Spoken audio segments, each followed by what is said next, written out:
da mucho gusto darle la bienvenida a Mónica. Estuvimos hablando hace rato sobre la novela y le conté como un día me habló la editorial y me dijo, queremos que presentes a Mónica. Y yo, sí, cómo no. Y luego me mandan el libro y dije, wow. y dije, pues no sé qué me voy a encontrar, pero realmente, Mónica, la novela me sorprendió muchísimo porque pues habla aquí sobre una psicóloga que quiere escribir una novela erótica. Y yo dije, ay, no sé, porque no es que sea yo persignada para nada. Lo que sucede es que decía, bueno, aquí voy a enfrentarme tal vez con estas escenas eróticas y cuál es el propósito del libro.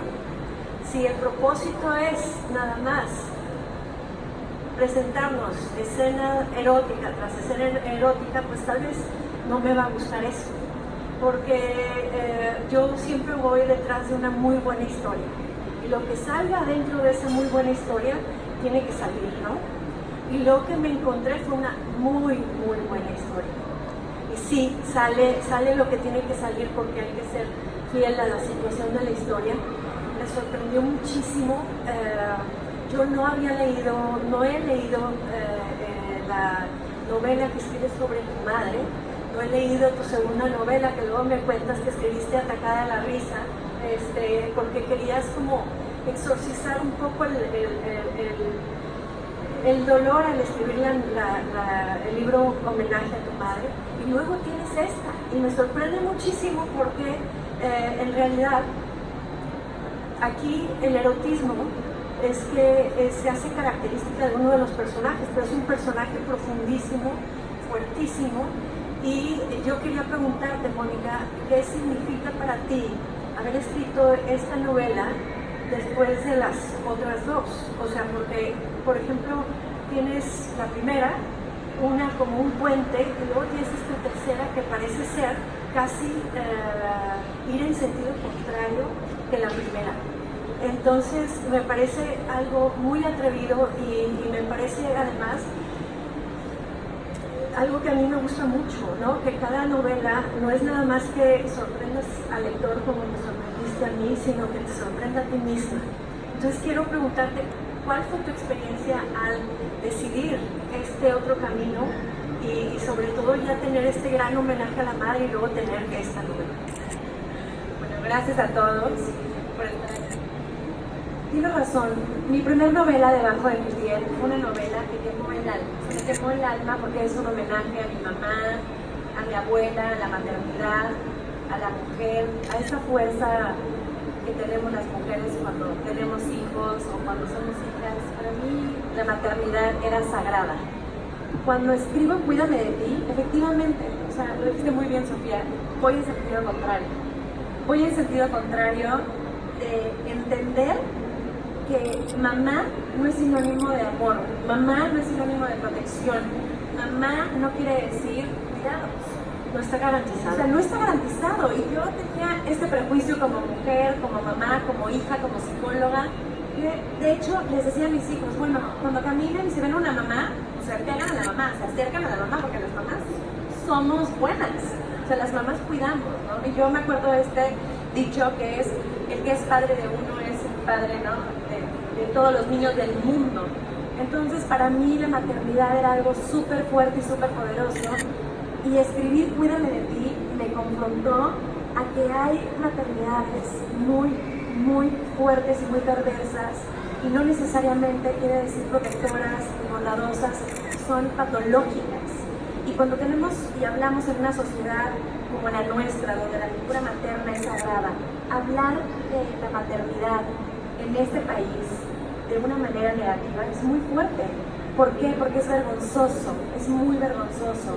Las víctimas de hijas, o sea, las hijas de madres perversas, sienten culpa. Y eso no me lo imaginé. O sea, me encontré en Cuídame de ti a una víctima de una madre que sentía culpa, que a los 75 años dice, ya me queda muy poco tiempo de vida. Ya más vale, lo hablo y saco todos mis demonios y lo enfrento o me alcanza. Esta historia me está asfixiando y la tengo que contar y la tengo que decir. ¿Con qué finalidad? Con que me escuchen. O sea, la palabra cura, la palabra es mágica. Entonces, sí fui en sentido contrario, fuerte, porque soy mamá, porque soy hija y porque amé profundamente a mi mamá, en paz descanse. Entonces, hablar mal de una madre me costó muchísimo trabajo. Pero sobre todo también, a mí me parece que vivimos un momento en el que tenemos que sacar los temas y ponerlos sobre la mesa, ¿no? Ahorita mismo en México y en el mundo se viven todas estas cosas y tú sí pasas un terreno que todavía no llega al Me Too, ¿verdad? No. ¿No? Y me pareció a mí muy valiente de tu parte, pero además déjenme decirles que esta es una novela que me parece, ya les dije, me sorprendió mucho porque sí hay estos elementos eróticos, pero están muy compenetrados con la historia y me gustó mucho cómo nos vas presentando la historia. Y medio que está partida en dos partes, porque está esta mujer, Sofía, que un día quiere escribir una novela y se encuentra con esta historia que le cuenta una señora que se llama Nadia. Pero la historia nos va contando Nadia al principio sobre todo lo que hacía, pero no después los fundamentos, todas las raíces de lo que hacía. Al principio parecía ser una mujer, al principio así como que al principio me atrapó como un personaje como muy liberal, ¿no?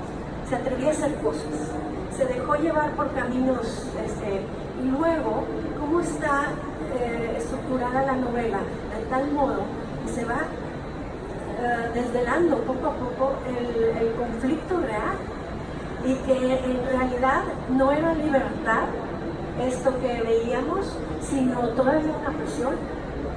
Claro, o sea, lo que pasa es que la vida de Nadia se encuentra frente a un erotismo donde uno crece pensando que, o sea, ella creció pensando que las mamás hacían eso con las niñas. O sea, no había un trauma. Aquí lo importante, yo creo, de Cuídame de Ti, es que no hay una herida psicológica, no hay una huella, no hay un trauma. El trauma se genera cuando Nadia crece y se da cuenta que las mamás no hacen eso con las hijas, que las mamás no las exponen, que las mamás no las provocan, no hay menores de edad, ¿verdad? O sea, que las mamás no se erotizan con las hijas. Entonces, porque ella lo daba, ella amaba a su mamá.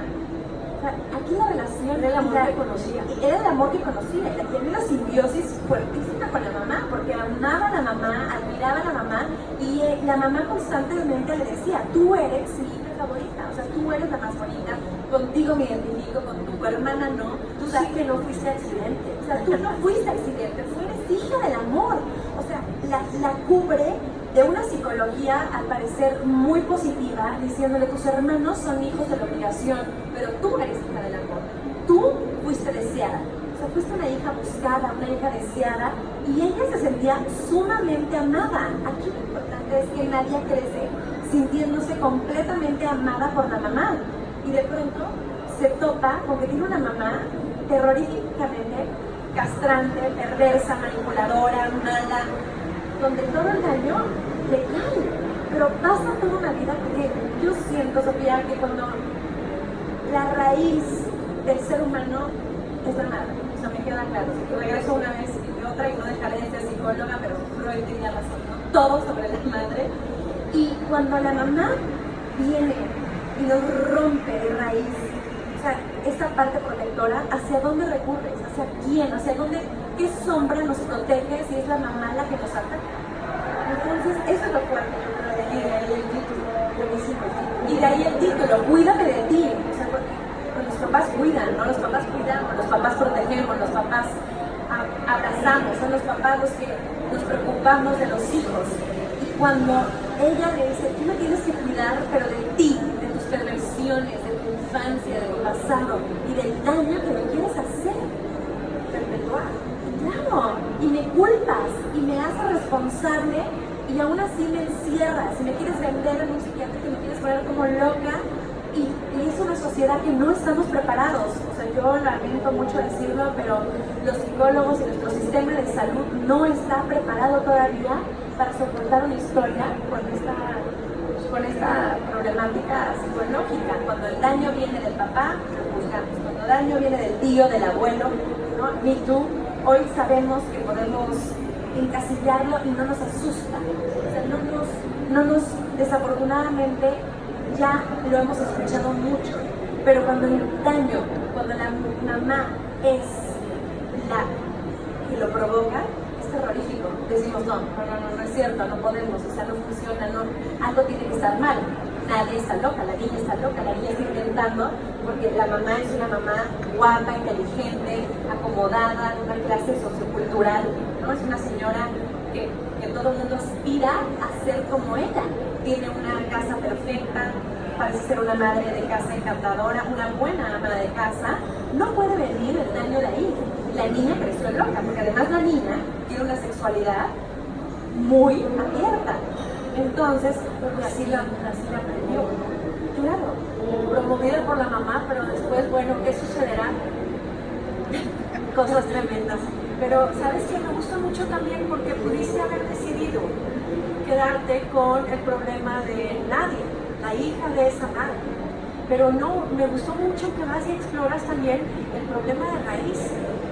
El problema viene de la madre también. O sea, vamos a ver, obviamente el problema viene de la madre, no. ¿De dónde viene el problema de la madre?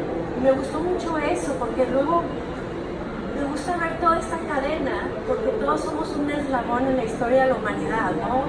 Para bien y para mal. Y luego cómo ver que quizás los problemas modifican un poco su cara, pero finalmente vienen de dónde vienen. Y solo vimos a una generación más atrás. ¿Qué tanto más atrás? No sabemos, porque finalmente esa niña también vivió cosas fuertes. Y luego... Y te identificas, es curioso, pero lo que dices, infancia para mí no cabe duda, para mí infancia es destino, o sea, y finalmente Karima, ¿no? Esta madre, cuando es niña, la quieres abrazar, la quieres proteger, te rompe el alma de decir, ¿cómo es posible que esta familia, ¿no?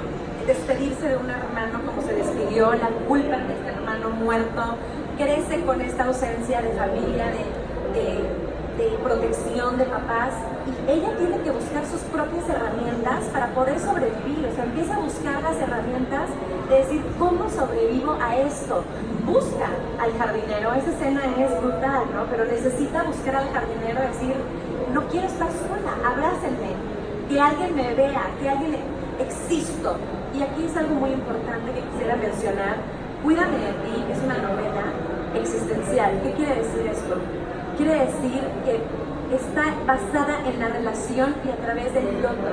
Vivimos a través de la mirada del otro.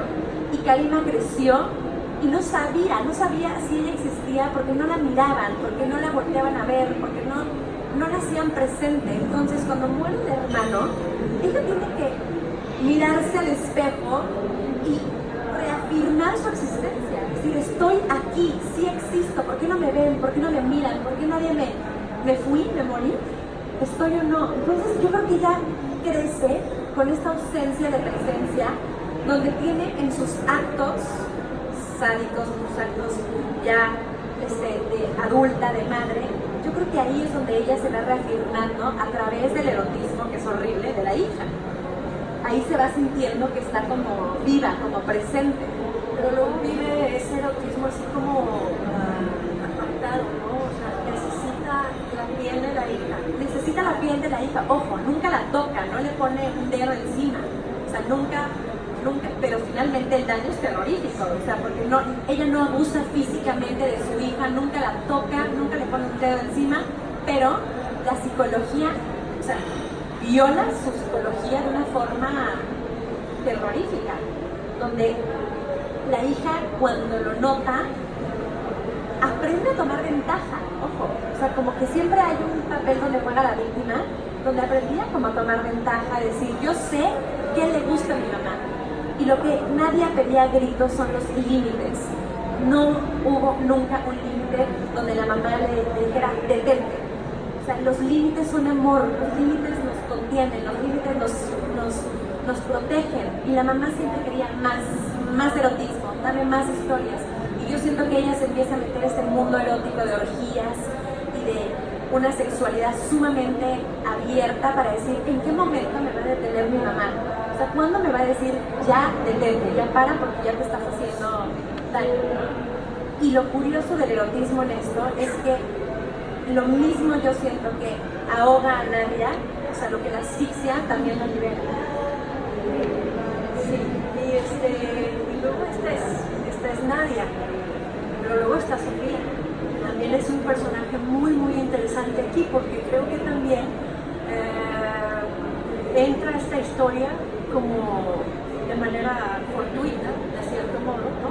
Decide perseguirla porque se entera de una historia así y sigue entrevistando a Nadia, pero resulta que se mete en todo este mundo oscuro, lo va descubriendo a medida que lo vamos descubriendo nosotros, y sí te dan ganas de decir, ten cuidado, porque te estás metiendo en un mundo que no necesitas tocar, no necesitas llevar a tu casa, no necesitas, y es un personaje, ¿no? Este personaje que hasta dónde se va a atrever a meterse y hasta dónde se va a atrever que el otro, que yo en todo momento estaba bien preocupada por Sofía, no es porque se llame Sofía, pero como que sí decía, ay Sofía, haz uso de tu nombre y sea un poquito más sabia, ¿no?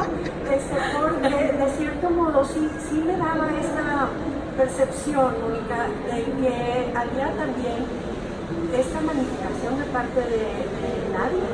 Nadia la necesitaba a ella, así como la madre la necesitaba. Nadia necesitaba a Sofía como para como espejo, así como la madre necesitó a Nadia, ¿no? Claro, eso es lo fuerte de la novela, ¿no? Que nos muestra que finalmente todos en nuestra vida necesitamos a alguien. O sea, todos necesitamos, ¿no? A alguien siempre. Entonces eso es lo provocador de Cuídame de ti, es que nos muestra lo vulnerables que somos, de que siempre hay alguien que necesitamos. Queramos o no, hay esta necesidad emocional del otro, esta necesidad constante y emocional del otro.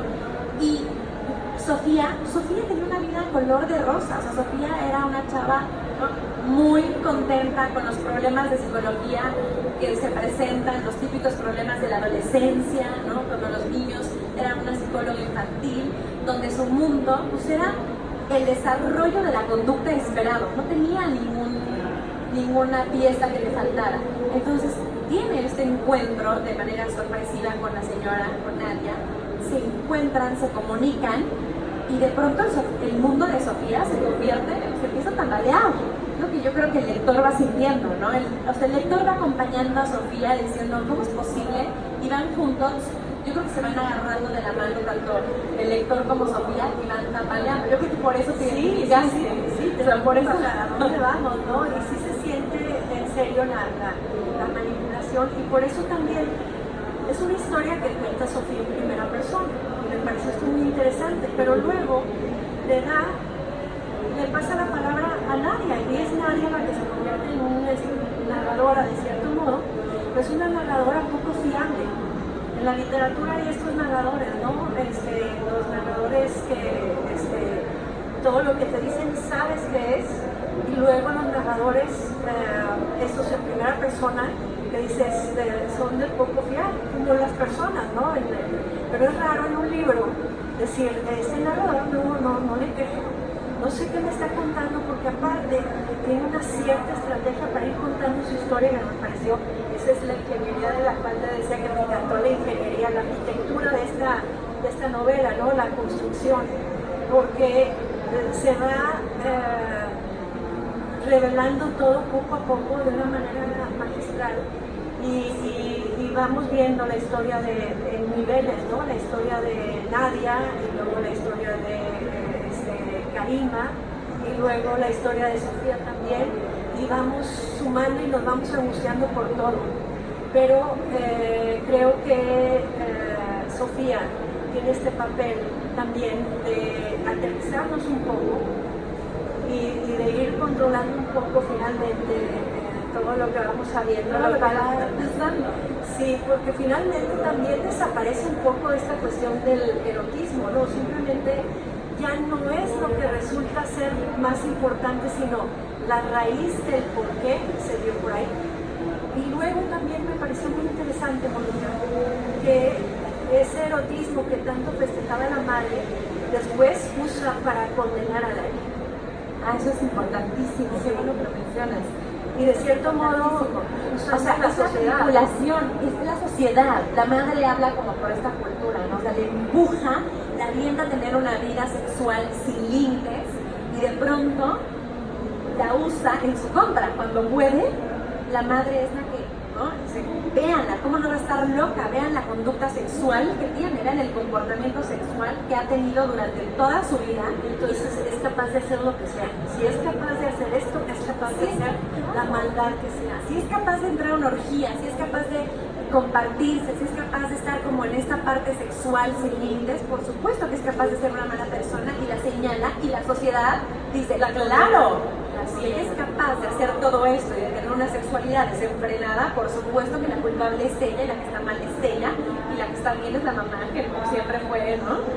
O sea, como muy correcta y nunca se vieron, nunca permitió que la sociedad pudiera asomarse a su sexualidad. O sea, no se imaginaba a alguien que pudiera venir esa perversión de la madre. Bueno, es que me parece que Karina, aparte de ser una persona que estaba afectada también por la historia que ya traía, tenía esta inteligencia y esta capacidad de manipulación, de tal modo que la misma Nadia no estaba segura porque decía, yo soy la favorita, pero capaz que lo mismo le dice a mi hermana. Yo creo que en este sentido todos conocemos alguna familia así, esta familia que cría alacranes de cierto modo, ¿no? Porque los pone unos contra otros y siempre hacen cosas sutiles. Y eso también me pareció muy bien como lo manejaste, porque no había cosas que no eran tan fáciles de decir. No es como que mi mamá me dejó este moretón y aquel moretón y esta cicatriz. No había cicatrices, no había. Nunca se le puso un dedo encima. Entonces, ¿qué cicatrices tenía ella o qué cicatrices tenía la hermana o el hermano? ¿Cómo manejaba la madre? Nunca vemos eso. Nadie solo cuenta, esto es lo que yo supe, porque quién sabe qué les habrá dicho a mis hermanos, quién sabe qué le habrá dicho al papá, porque ese es otro elemento, está, pero da la apariencia de que nada más es así como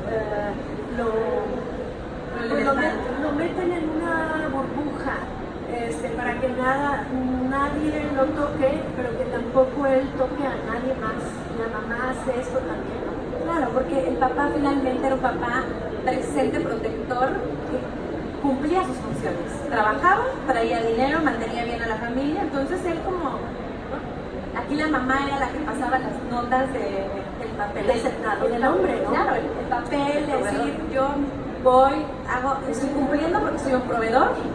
Yo ya traje dinero a la casa, ya cumplí, todo está perfecto, no hace falta nada. ¿Qué les hace falta? Tienen a su mamá. Tienen a su mamá está atendiendo la casa. Súper atenta, eso sí. Es una gran ama de casa, o sea, ¿no? Una mamá que no le faltaba nada, o sea, que todo lo veía, todo lo tenía en orden, una mamá súper obsesiva, o sea, todas las tareas del hogar las manejaba a la perfección. Qué mejor que mis hijos estén con ella al cuidado. Entonces era un padre presente, ausente, o sea, la función de este tiempo, de estas familias donde el papá no se involucraba directamente con los hijos, hizo a través de la mamá, de la cual se informaba, ¿no? ¿Cómo están los hijos? Y pues la mamá manipulaba los hilos a su antojo estatal, ha incluido a él, ¿verdad? Lo manipulaba a todos. ¿Qué información le llegaba a cada quien de esta familia fragmentada?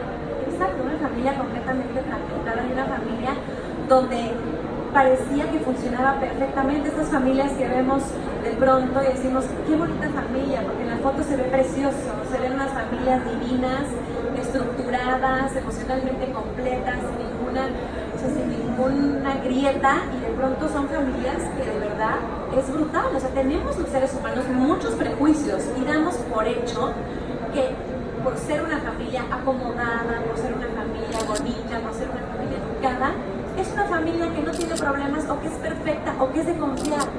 Entonces, un sistema de salud o un sistema, o sea, judicial no aplica. ¿cómo va a aplicar? La niña está loca, la niña está inventando un abuso porque la niña ha sido, pues, súper, no sé cómo decirlo, libertina. Exacto, ha sido muy ligera, o sea, se acuesta con quien sea, no tiene límites. ¿Cómo no va a ser ella la que está mal si no tiene ningún tipo de moral, ningún tipo de... Entonces es víctima de la madre y víctima de un sistema que no está preparado para entender la sexualidad, y con la sexualidad se puede juzgar y se señala y se critica y es una sociedad súper punitiva en el sentido de que la mujer no tiene derecho a esta libertad sexual, porque finalmente tiene libertad sexual, es una loca. Por lo tanto, la que está enferma es ella. Punto. Y nos castigamos y ya no le damos voz a ella. Y un sistema, cuando la ingresan en el psiquiátrico, es un sistema terrorífico también. Hoy la clínica San Rafael cerró, y cerró por esas razones. Y más, o sea, las historias de terror que se escuchan en la clínica San Rafael y los psiquiatras, el abuso de los psiquiatras también es terrorífico. Pues es que yo creo que hay gente que sí pasa por la vida con, no sé, con esta vibra de vulnerabilidad, ¿no? Y hablas ahorita de la víctima, son víctimas y se perpetúa este estado de víctima, pero también vemos, por ejemplo, la madre también fue víctima y sin embargo, de repente, es victimaria. Y me parece eso también, Mónica, que tú puedes decirnos más, que muchas veces las víctimas se convierten en victimarias. Y si no son atendidas como, bueno, no se atienden usualmente estas cosas que se callan tanto, pues se perpetúa el problema de una manera, pues, trágica, ¿no? Generación tras generación. Entonces, aquí, por ejemplo, la madre es víctima, se convierte en victimaria, hace víctimas a sus hijas, y después, ¿qué hubiera pasado con nadie? Esto que decide finalmente no continuar, no tener hijos. Claro, no tener hijos. Me parece muy interesante también ese personaje. Claro, no tener hijos porque ¿cómo los va a contener? Va a pasarle, o sea, va a seguir esta, como dices, esta parte, este círculo sin terminar, o sea, va a seguir haciendo daño, va a detener. ¿Cómo se va a ver ella como madre cuando tiene esta figura completamente, o sea, destrozada? O sea, sus peores demonios significan mamá. Y cuando va a recurrir al papá y cuando le pide ayuda al papá, el papá, o sea, finalmente no le cree nada, la ignora y le da peso a la esposa, a su compañera. Entonces, yo creo que es algo brutal de hacer una pausa. O sea, Cuídame de ti nos invita a hacer una pausa, de decir mis acciones y mi pasado y hacia dónde voy. Porque cuando yo amo, ¿de qué forma amo? ¿De qué manera cuido al otro? O sea, nos invita como a reflexionar de cómo somos. A mí lo que me pasó al escribir, la verdad es que yo decía, tengo una hija de 15 años, ¿hasta dónde soy su amiga? ¿Hasta dónde soy su mamá? ¿Hasta dónde le pongo límites? Esta línea, o sea, que es invisible, tan delgada y que se puede romper en cuestión de segundos. ¿Hasta dónde llegamos con el otro? Porque aunque sean nuestros hijos, no nos pertenecen, no son nuestros.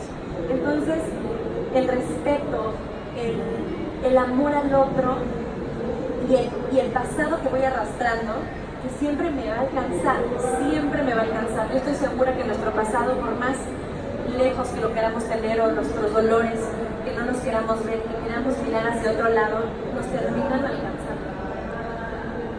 ¿Y saben qué me pasaba cuando estaba leyendo esta novela? O sea, cada página que daba la vuelta, no podía olvidar que está inspirada en hechos reales. Está inspirada en una persona real que pasó estas cosas, y bueno, inspirada o basada, no sé qué tan, hay una diferencia entre inspiración y luego basar. Cuéntanos eso, porque me parece muy interesante qué tanto está o basada o inspirada. Está basada. está basada, no está es inspirada. más apegado. O sea, es impresionante. O sea, la verdad, el texto, siempre yo he dicho, ¿no? Toda ficción tiene realidad y toda realidad lleva un poco de ficción. Pero Cuídame de ti está basada, es una realidad. Nadia, hay una Nadia, no se llama Nadia y se le protege el nombre, pero existe, o sea, Nadia.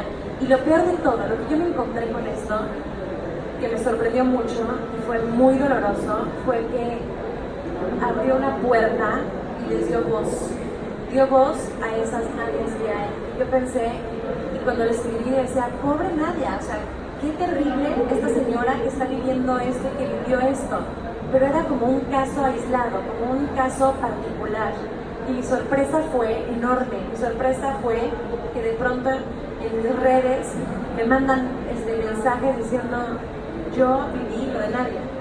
Yo tuve esa historia y no encontré quien me ayudara, porque desafortunadamente, sigo diciéndolo, no estamos preparados, ni en la literatura, ni en ningún tipo de sistema, a poder decir, ven, aquí tenemos como el sustento emocional que darte cuando es la madre el peor de tus males.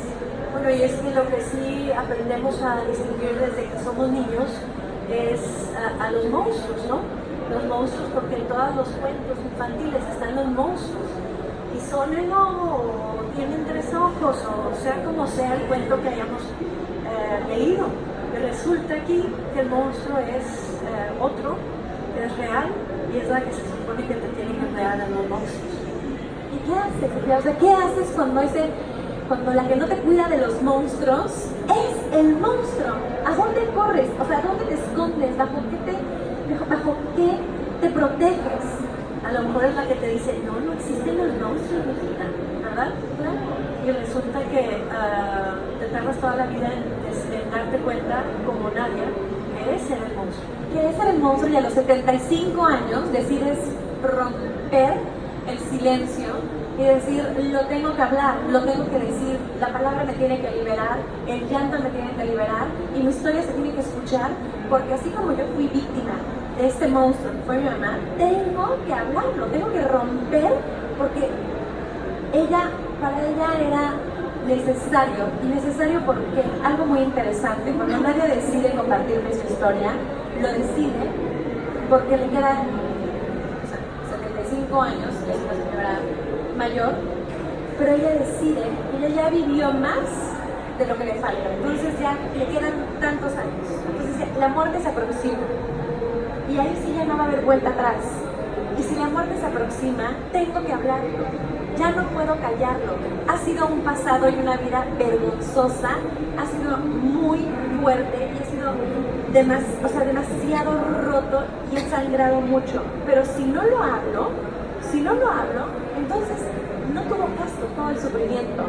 Para ella todo esto cobra sentido cuando ve una posibilidad de poder expresarlo y de que alguien le escuche, y decir, sí, es monstruoso, pero hay mamás patológicas, hay mamás enfermas, hay mamás que hacen daño.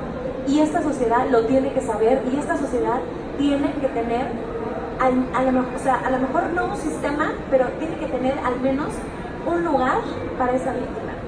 Pero luego también, y vuelvo al tema que ya traté hace rato, sí, es cierto, pero luego también lo manejas muy bien porque seguimos pensando que quizá ella también manipula su vida, ¿no? Y entonces eso a mí me tenía en constante tensión. O sea, no puedo fiar de lo que está diciendo ella, porque finalmente también me parece que alguien que quiere ser escuchada también va a contar nada más su versión de las cosas, ¿no? También alguien que ha pasado por cosas así se puede hacer ciertas fantasías y decir, esa es mi verdad, ¿no? O engañar porque necesita atención. Tienes toda la razón, o sea, de pronto ves a Sofía completamente como incrédula, es decir, si me está viendo la cara, ¿no? Y si quiere, nada más vender esta historia, contar su historia, tener esta atención, y si nada de esto es cierto, y si realmente la que tuvo, pobre madre, tuvo una hija loca que se inventó todo esto, o sea, sí tienes a cuestionártelo como lector, y como Sofía se lo cuestiona ahí. Pero lo que decimos en psicología, que es súper importante, que no es una paciente, o sea que en este caso Nadia no es paciente de Sofía, pero lo que nosotros decimos en psicología, cuando el paciente viene con una historia terrorífica, no vemos, o sea, lo importante de la historia no es si es verdad o si es mentira. Lo importante es lo que está contando, el por qué me lo está contando, por qué me está diciendo esto. La narración no es el qué tan verosímil y qué tanto no.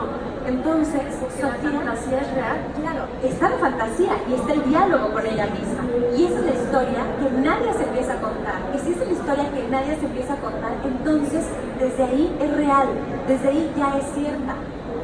Entonces esa es la parte donde Sofía decide pues aventarse a ese mar profundo y decir, me voy a encontrar con cosas que no quiero encontrarme, que no tiene necesidad, como te digo, o sea, decíamos hace rato, no tiene necesidad de entrar a un mundo perverso, a un mundo negro, cuando ella era una psicóloga a todo dar. Es una psicóloga que veía el comportamiento y las etapas, ¿no?, del ser humano. Que quería escribir una novela erótica, ¿verdad?